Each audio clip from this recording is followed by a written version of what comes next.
Chapter 11. The Forbidden Mirror. Black magic, energetic law, and the shadow of the sacred. Everything is energy, but not all energy is aligned. Occult adage, echoed in every sacred tradition. We have followed the thread through elements, soul, identity, time, and ancestral inheritance. But to fully reclaim spiritual memory, we must face what has long been hidden, what religions deemed evil, mystics called misunderstood, authorities for bad: magic. For centuries, the world has been carved into holy and profane, sacred and sorcerous. But beneath these labels lies a deeper truth. All spiritual technologies, whether prayer or curse, blessing or spell, work through the same invisible architecture. Intention, frequency, ritual. The difference lies not in the tools, but in the energy behind them. Ritual is not exclusive to magic. Every major religion is steeped in it. The holy water, the rosary, the priest's invocation, the laying on of hands. All of these are structured acts of intention, encoded with symbol and performed with belief. Magic. The Catholic rite of exorcism, for example, involves sacred words, blessed objects, ritual gestures, and invocation of higher powers. How different is this from the ritual banishments in magical traditions, except in name?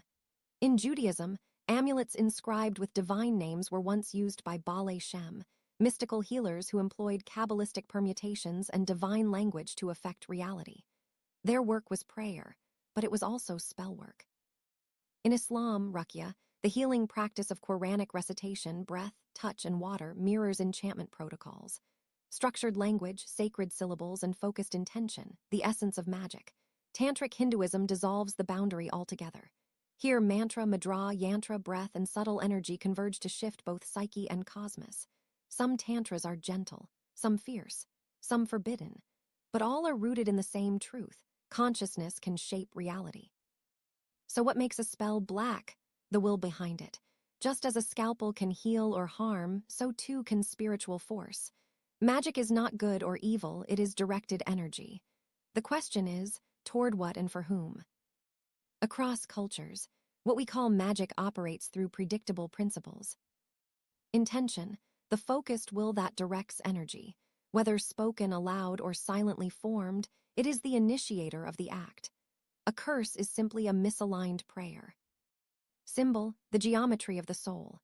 Sigils, sacred texts, icons, or mudras, each is a language of resonance that communicates with the subconscious and subtle realms. Frequency, every emotion, word, and thought carries a vibrational signature. Love heals, rage distorts, fear binds. Magic calibrates this frequency into results. The body is not solid. It is a field, bioelectric, quantum, etheric. So is the world. Magic interacts with these layers, nudging them into coherence or chaos. These are not esoteric ideas alone. Science is catching up. The pair experiments showed human intention could subtly affect machines. Random number generators responded to focused emotion. The observer effect in quantum physics reveals that particles do not exist in definite states until observed. Consciousness collapses possibility into form. The placebo-nocebo effect proves that belief can heal or harm, even without active chemicals. Thought is medicine, or poison. Energy medicine modalities, like Reiki, Qigong, and therapeutic touch, have documented effects on physiology, showing that subtle energy flows can shift emotional, mental, and physical states. Magic is not fiction. It is focused frequency within a field of possibility. So then what of spirits, demons, jinn? Are they metaphor or something more? In an energetic worldview, spirits may not be beings in the Hollywood sense, but patterns, fields of trauma, fear, or dissonance so dense they acquire momentum. They can feel conscious because they feed on consciousness. They may be ancient thought forms, psychic parasites, or interdimensional echoes, but they are not omnipotent. They are resonant. You do not banish them by fear. You clear them by coherence. When your field aligns with clarity, love, and sovereignty, they cannot anchor. In this light, exorcism becomes energetic recalibration, protection magic becomes vibrational hygiene, blessings become attunements to higher frequency. The lines blur, not because truth is vague, but because spirit moves faster than language. The Catholic Church has long condemned sorcery while quietly practicing it. Exorcisms, relics, chant, Eucharistic transmutation, the burning of incense to carry prayers to heaven. These are forms of ritualized energy work. The Inquisition persecuted midwives, herbalists, visionaries, and mystics, labeling earth-based wisdom as heresy.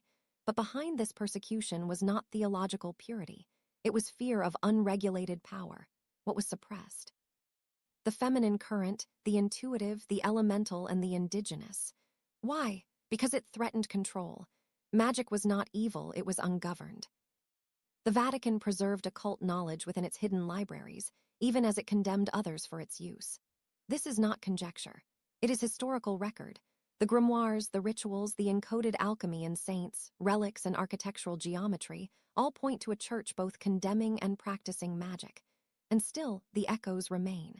In sacred chant, in labyrinths shaped as energy portals, in the golden ratio carved into cathedral stones. What was forbidden was never erased, only renamed.